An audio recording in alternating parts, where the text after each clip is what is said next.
Bismillahirrahmanirrahim. Assalamualaikum warahmatullahi wabarakatuh.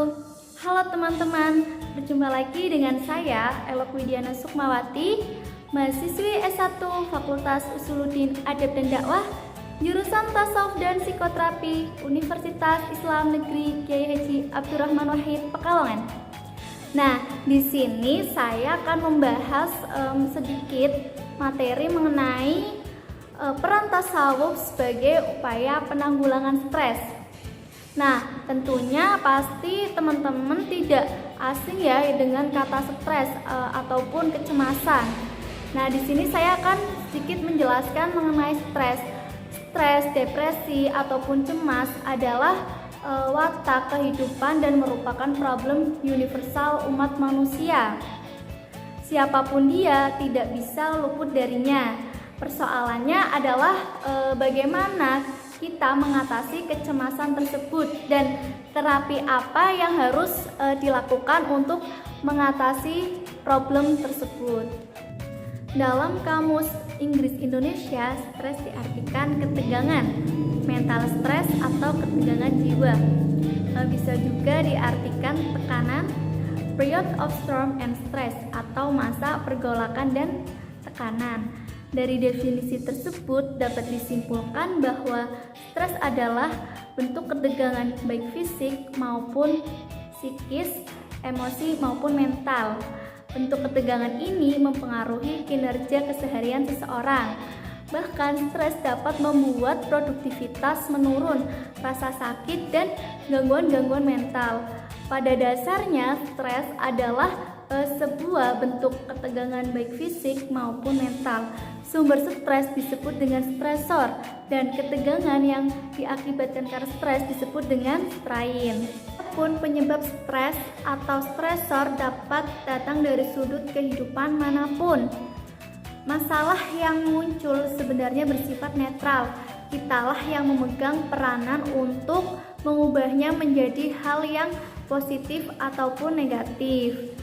Selain yang telah dijelaskan di atas, penyebab stres dapat datang dari kehidupan diri kita sendiri atau yang dapat disebut dengan stresor psikososial, yaitu di mana setiap keadaan atas peristiwa yang menyebabkan perubahan dalam kehidupan seseorang, baik anak, remaja maupun dewasa, sehingga orang itu terpaksa mengadakan adaptasi atau menanggulangi stresor yang timbul.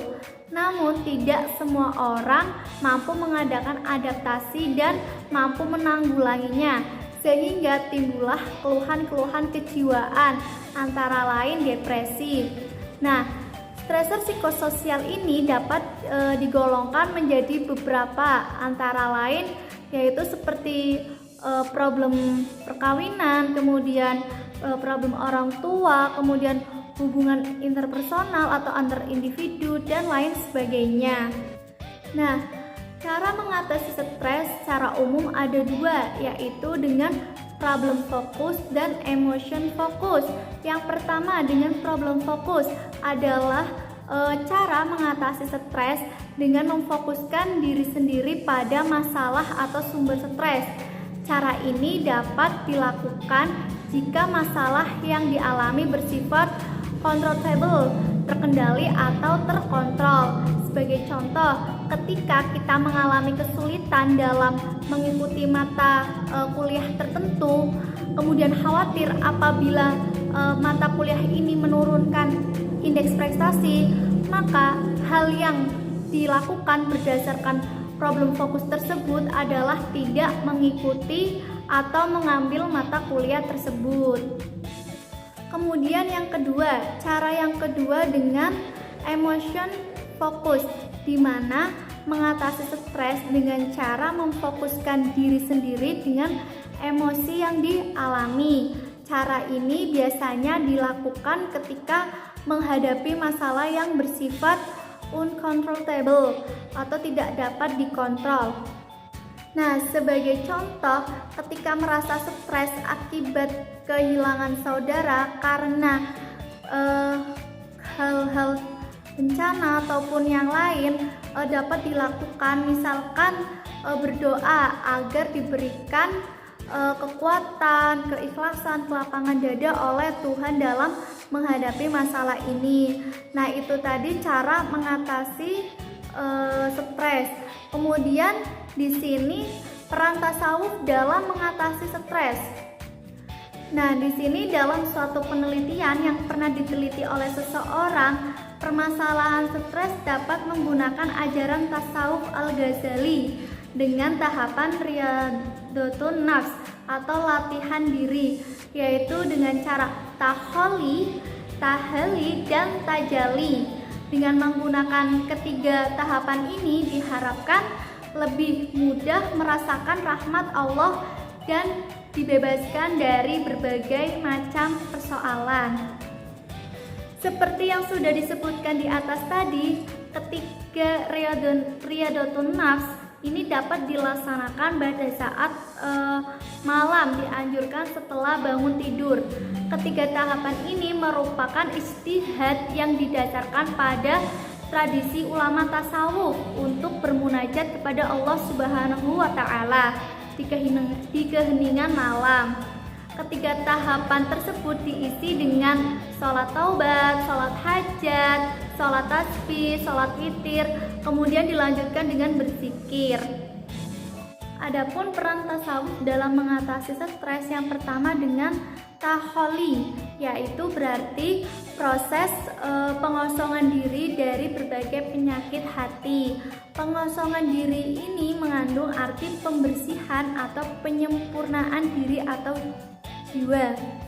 Dari beberapa tahap pembersihan diri, yaitu yang pertama ada membersihkan diri dengan memurnikan keyakinan, yakni tindakan, perkataan, dan keyakinan yang menjurus kepada menyekutukan Allah. Kemudian yang kedua, membersihkan diri dengan menyembuhkan berbagai penyakit hati yang di dalam tasawuf dinamakan tazkiyatun nafs atau pembersihan jiwa. Pembersihan jiwa ini harus bermula dari adanya kesadaran bahwa suasana kerohanian diselimuti oleh dosa-dosa yang melekat pada dirinya. Metodenya dengan menggunakan sholat taubat atau taubatan nasuha secara benar dan konsisten. Kemudian memperbanyak membaca istighfar serta memperbanyak zikir kepada Allah Subhanahu wa Ta'ala, baik secara lisan maupun hafiz, secara tersembunyi di dalam hati. Kemudian yang kedua dengan cara tahali, yaitu berarti proses menghiasi atau memperindah jiwa dan hati dengan kesucian.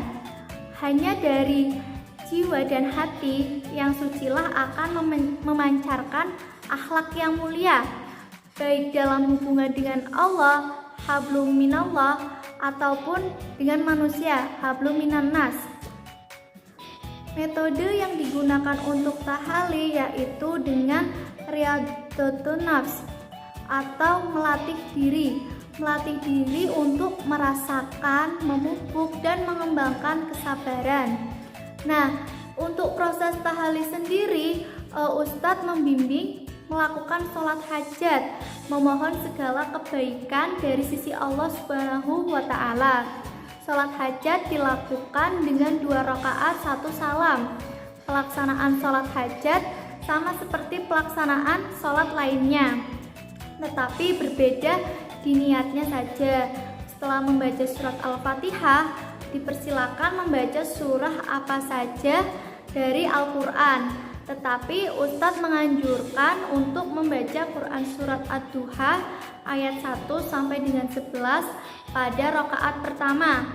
Kemudian pada rakaat kedua dianjurkan untuk membaca Quran surat Al-Insyirah ayat 1 sampai dengan 4. Yang ketiga yaitu tajalli, berarti proses penampakan dalam tasawuf memancarnya sifat-sifat Allah pada diri seorang hamba yang diperoleh setelah seorang merasakan cinta yang mendalam kepada Allah dan mengenalnya dengan pandangan hati, bukan lagi dengan akal dan pandang lahir.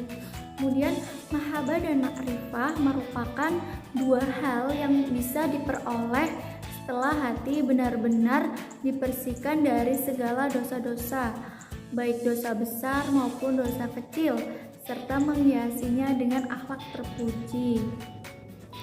Memakai tajalli sebagai sebuah proses untuk merasakan sifat-sifat Allah dengan cara bermusyahadah kepadanya. Sebagai proses latihannya, tajalli dilakukan dengan sholat tasbih. Sholat tasbih dilakukan 4 rakaat dengan membaca subhanallah walhamdulillah wala ilaha illallah wallahu akbar sebanyak 75 kali setiap rakaat, dengan rincian sebagai berikut. Yang pertama, sesudah membaca Al-Fatihah dan surah sebelum ruku sebanyak 15 kali. Kemudian yang kedua, selanjutnya ketika ruku, setelah sesudah membaca doa ruku dibaca lagi sebanyak 10 kali. Kemudian yang ketiga, ketika bangun dari ruku sesudah baca i'tidal dibaca lagi 10 kali. Kemudian yang keempat, ketika sujud pertama sesudah membaca doa sujud dibaca 10 kali. Kemudian yang kelima, ketika duduk di antara dua sujud, sesudah membaca doa duduk di antara dua sujud maka dibaca lagi 10 kali. Kemudian selanjutnya ketika sujud kedua sudah membaca doa sujud dibaca lagi sebanyak 10 kali.